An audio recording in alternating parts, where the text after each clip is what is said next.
Okay, as viewers of my channel in recent weeks will know, I've become obsessed with the Criterion Collection sets of Blu-rays, these nice boutique Blu-ray packages that are of really interesting films, and I'm trying to acquire as many of those as I can. And it's currently the month of July, which means it's time for the Barnes Noble annual July half-off Criterion sale, which they do every year in July, and they put all the titles of Criterion half off.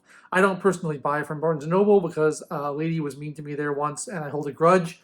Also, I used to work there and I didn't enjoy it, but Amazon.com usually price matches during this month, and so I just ordered a bunch of stuff, and I just got this box in the mail, big box of Criterion Blu-rays, and I thought we'd do a haul video and take a look and see what I got. Hopefully that will be interesting to you.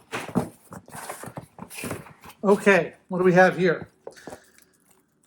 I have Secrets and Lies. This is from British director Mike Leigh. I mentioned he's one of my favorites. He directed Topsy Turvy about Gilbert and Sullivan and another film called Life is Sweet that I have on Criterion, both films which I love. So I wanted to get another one by him, and this is a more recent one, and it's supposed to be good. I don't know that much about it, but I like Mike Leigh.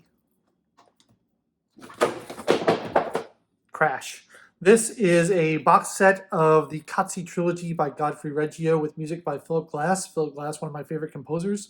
The first one of these, Koyanis Kotsi, is actually one I've seen many times and I have on DVD, but I haven't seen the other two, and I wanted to get the set because it's a nice set, and I like Philip Glass's music, and I like the photography in these, and I think it'll look nice on Blu-ray. I've heard that the third one of these is not so good, but you know, I haven't seen it, so I'll check it out and see. It's a nice set. I like it. Next up, Paths of Glory, an earlier Stanley Kubrick film. Stanley Kubrick is one of my top 2 favorite directors. I love everything that he's done that I've seen, and I haven't seen this one. I usually don't gravitate towards war films, but I like Full Metal Jacket, so I'll probably like this one too. In case you can't tell, I do a lot of blind buys on Criterion of things I haven't seen, and this is a good way to find out about movies that I don't already know about. Next is Flight of the Phoenix. This is kind of a classic adventure drama with Jimmy Stewart. Love Jimmy Stewart. I don't know too much about it, but it's a recent release on Criterion, and I thought the description sounded awesome. Basically a bunch of characters in a plane crash trying to survive. Sounds like my kind of film.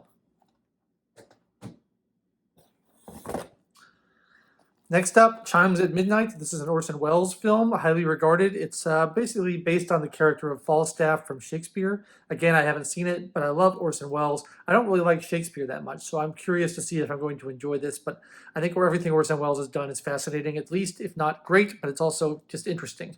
So I'm looking forward to watching that one. This one I have seen, of course, The Graduate, classic. I haven't seen it in a long time, but it's the kind of film that's worth owning and worth watching multiple times because it's just wall-to-wall jokes. It's very sophisticated humor, great performance by Dustin Hoffman, just a classic.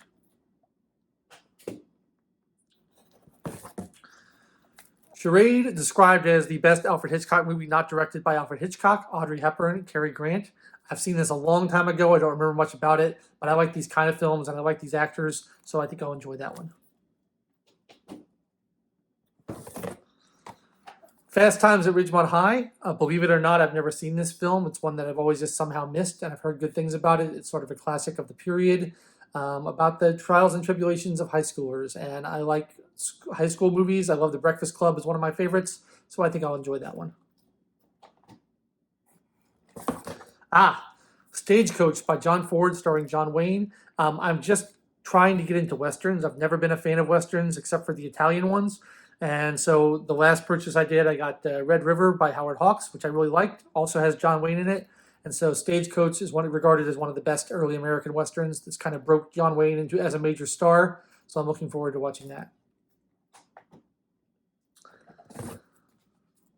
The classic Citizen Kane. Of course, I've seen Citizen Kane many times. This has only been recently released by Criterion in this big 4K Blu-ray combo pack. I think they released it as their very first ever release on Laserdisc when they first started, but it's been out of print in Criterion. It's never been on Blu-ray for them as far as I know.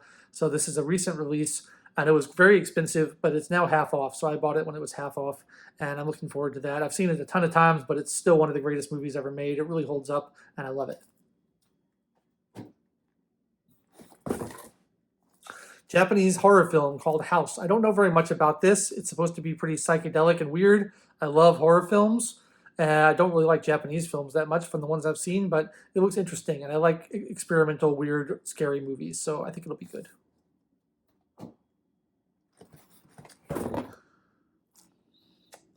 This is Smooth Talk. It's an early Laura Dern film. As a huge fan of David Lynch, I'm also a fan of Laura Dern. And again, I don't know very much about this. It's sort of a coming-of-age story as far as I can tell. Doesn't look like the kind of thing I would normally like, but it gets good reviews, and I like Laura Dern, so we'll see if I enjoy that. And finally, last one, David Cronenberg's Crash. Now, I originally wanted to get The Brood by David Cronenberg, but it wasn't, Amazon had not priced it to match the 50% off, and so I bought a cheaper one instead. I got Crash. Now, of course, Amazon has brought their prices down. I should have waited. I should have been more patient, but instead I got this one, and I've heard that it's a pretty disturbing film. I don't know how much I'll enjoy it, but I've really liked all the other David Cronenberg stuff I've seen. I love Videodrome. I recently saw his new film, Crimes of the Future, and I like that. So hopefully I can get through this without being too grossed out and disturbed by it. It's supposed to be pretty dark and weird, but I like dark and weird, so hopefully it'll be good. So that's my Criterion haul. It's 15 films in all. Look at all that. So I got a lot of watching to do.